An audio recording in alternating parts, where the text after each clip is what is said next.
안녕하십니까. 뉴스투데이 강원을 시작합니다. 지방의원 의석수 조정안이 담긴 공직선거법 개정안이 국회 본회의를 통과했습니다. 강원도 의원 의석수는 춘천과 원주, 비례대표에서 증가하면서 49명에서 54명으로 5명 늘었습니다. 김도균 기자가 전해드립니다. 먼저 지금까지 7명의 도의원을 뽑던 춘천입니다. 6월 지방선거부터는 선거구가 한 곳 늘어나 8명을 뽑게 됩니다. 강남동과 동래면, 동산면, 신동면, 남면, 남산면이 포함됐던 춘천 제1선거구가 2개로 분구됩니다. 기존 1선거구에서 강남동과 신동면, 남면, 남산면만 남고 동산면과 동래면이 새로운 제8선거구로 떨어져 나왔습니다. 원주는 2석이 늘어납니다. 기존 8명의 도의원을 뽑던 원주는 6개 선거구가 조정되면서 2석이 추가돼 앞으로 모두 10명의 도의원을 선출합니다. 이에 따라 지역구 도의원 정수는 44명에서 47명으로 늘어납니다. 비례대표 의원도 증가합니다. 국회를 통과한 공직선거법 개정안에 광역의원 비례대표 비율을 10%에서 14%로 높이는 내용이 담기면서 기존 5명이던 비례대표는 7명으로 늘었습니다. 이에 강원도의원 총 정수는 현행 49명에서 54명으로 5명 늘어나게 됐습니다. 도내 18개 시군 기초의원 정수도 174명에서 177명으로 3명 증가합니다. 강원도 시군의원 선거구획정위원회는 어느 시군 의석을 조정할지 오는 22일 논의에 들어갑니다. 시군 안에서 지역 선거구별로 의원 1인당 인구수의 편차 최소화가 가장 기본적인 원칙이라고 할 수 있고요. 선거구 획정 지연으로 도내 지방의원 후보 공천에 어려움을 겪던 강원 정당들도 공천 작업에 속도를 내고 있습니다. MBC 뉴스 김도균입니다. 정청래 더불어민주당 대표가 6월 국회의원 재보궐선거에서 이광재 전 강원도지사의 전략공천을 염두에 두고 있다고 밝혔습니다. 정 대표는 이전 지사의 경우 강원지사 유력 후보였음에도 우상호 후보에게 선당 후사의 모습을 보여주면서 많은 사람들에게 감동을 줬다고 말했습니다. 이어 핫플레이스로 떠오른 곳에 출전해도 매우 경쟁력이 있다고 생각한다며 재보궐선거 전략 공천을 검토 중이라고 밝혔습니다.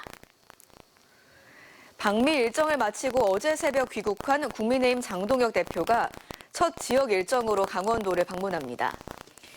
장 대표는 내일 오전 춘천에서 최고위원회의를 진행할 계획입니다. 한편 김진태 강원도지사 예비후보는 최근 한 라디오 인터뷰에서 장 대표와 허심탄회하게 이야기를 하고 싶은데 만나기가 힘들고 전화도 잘 안 받는다며 강원도에 오신다고 하니 그때는 쓴소리도 할 생각이다라고 말했습니다.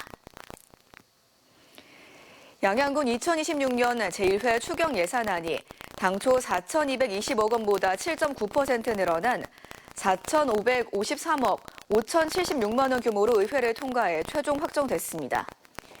양양군은 어려운 여건 속에서도 지방교부세 90억 원과 인구소멸 대응기금 72억 원을 확보하고 경제 활성화와 안전을 핵심으로 추경을 편성했다고 설명했습니다.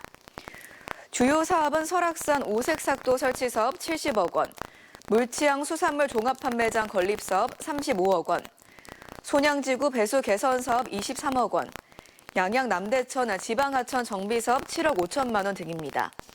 또 양양사랑 상품권 할인 보전금 4억 7천만 원, 하조대지구 보도 정비공사 5억 5천만 원도 포함됐습니다. 과학기술정보통신부가 전국 국립과학관 간의 장벽을 허물기 위한 통합 관람 서비스를 시행합니다. 국립과학관 통합회원권 일명 사이언패스는 연간 회원제를 운영하고 있는 한 곳의 국립과학관에 가입하면 나머지 과학관의 상설 전시관을 무료로 이용할 수 있는 제도입니다. 이번 제도 시행으로 강원과학관은 새롭게 연간 회원제를 도입하며 과학관 내 주차료 감면과 가입 선물 지급, 인기 프로그램 우선 배정 등의 혜택도 제공합니다. 4월 20일이었던 어제는 장애인의 날이었는데요. 장애를 가진 공무원들이 업무에서 배제되지 않도록 근로지원인 제도가 운영되고 있지만 업무 지원에는 여전히 한계가 있다고 합니다. 일하는 장애인들이 사회적 역할을 다할 수 있도록 보완책 마련이 시급합니다. 황구선 기자가 취재했습니다. 5년 전 원주시가 장애인 공무원에게 법률이 보장한 근로지원인을 도입하지 않는다며 거리에 나섰던 청각장애인 공무원 엄대호 씨. 행정직이지만 잡무에만 배치되는 등 업무에서 지속적으로 배제되자 국가의 개입이 필요하다고 인권위원회에 진정을 냈습니다. 장애인은 고통에 귀를 닫고 방치한 채 아무것도 하지 않았고 앞서 2014년 인권위는 중증장애인 공무원 업무 배제는 차별이라며 정부에 시정 권고를 한 바 있고 장애인 차별금지법도 업무 차별 금지를 규정하고 있지만 예산상 이유를 핑계댔던 원주시는 엄 씨 진정 뒤 걸려온 인권위 전화 한 통에 즉시 시정 조치했습니다. 엄 씨에게 근로 지원인을 배치했던 겁니다. 하지만 공무원이 아닌 외부 지원인이 엄 씨를 돕다 보니 업무 소통이 어려웠고 내부 행정 정보가 공개되는 단점이 있어 지금도 홀로 일을 하고 있습니다. 결국 듣기가 어려운 엄 씨의 민원인 전화 응대를 도와주는 건 옆자리 동료 공무원들의 목. 동료에게도 미안하고 스스로 제 역할에 충실하고 싶은 엄 씨는 원주시 노조와 함께 동료 지원 간 제도 도입을 촉구했습니다. 육아휴직 동료 업무를 대신하는 공무원에게 수당을 지원하는 것처럼 장애인 동료를 돕는 공무원에게 일정 부분 인센티브를 부여하는 제도입니다. 업무에 대해서 더 잘 알고 그리고 일단 공무원이라서 내부 정보 같은 게 유출될 염려도 없고 동료가 간헐적으로 조금씩만 장애인 공무원의 업무 편의는 시민들, 사회적으로 환원될 수 있다며 동료 공무원들도 제도 개선을 긍정적으로 보고 있습니다.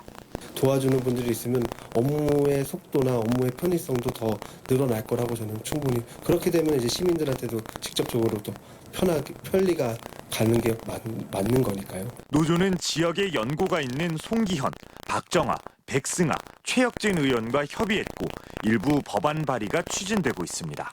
국회나 정부에서 빠른 입법 처리를 통해 더 이상 방치하고 나몰라라는 이런 문제들을 확실히 해소해 주기를.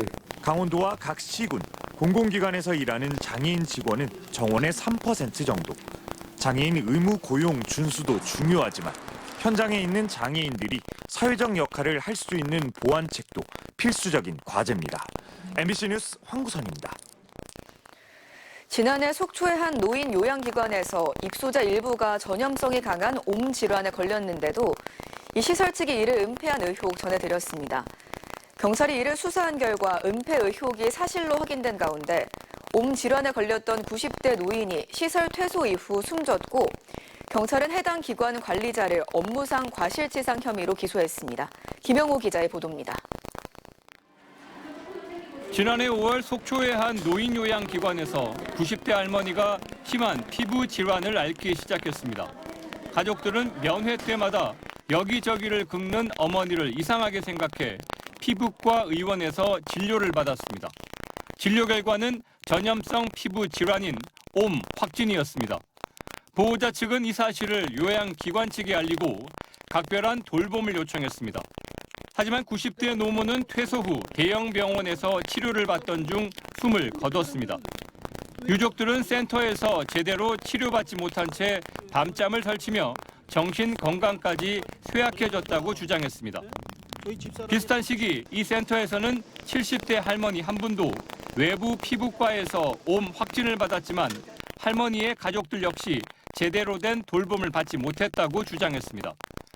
양측 보호자 측의 고소로 진행된 경찰 수사에서 센터가 옴 질환 발생을 알고도 은폐한 정황이 확인됐습니다. 지난 2024년에도 입소자들 사이에서 집단 가려움증이 발생해 전문 의약품을 배부하는 등 옴 방역 사실도 수사 결과 확인됐습니다. 경찰은 옴은 전염성이 매우 강해 질병관리청의 관리대책 가이드라인이 명확히 존재하는 질환이라며 방치한 것은 신체 훼손에 이르는 상해에 해당한다고 밝습니다. 해당 요양기관의 센터장을 업무상 과실치상 혐의로 불구속 기소했습니다.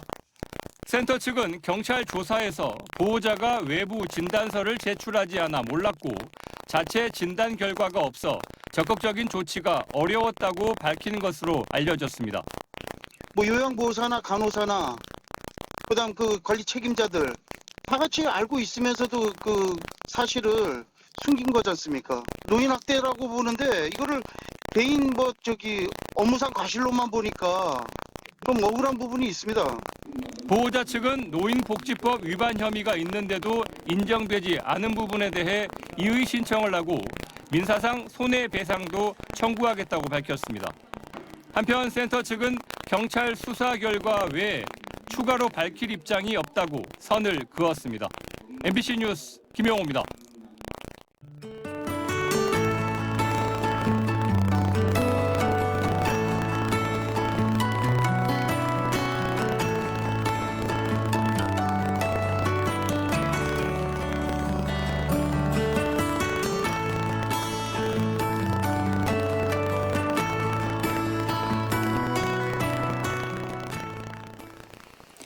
영월군이 지역 대표 역사문화 탐방로인 단종 유백일 걷기 구간 정비를 마무리합니다. 영월 삼거리에서 청룡포에 이르는 39km 구간에 방향 안내 표지와 노후 안내판을 정비하고 위험 구간 로프를 비롯한 안전시설물 보강 등의 작업을 이번 주 중에 마치고 단종 문화재 기간 관광객을 맞이할 계획입니다.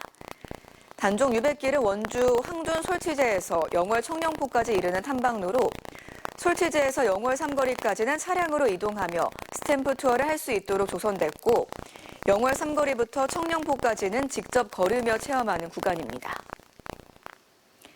강릉시청 장애인 사격팀이 국가대표 선발전을 겸해 열린 전국대회에서 메달 3개를 따냈습니다.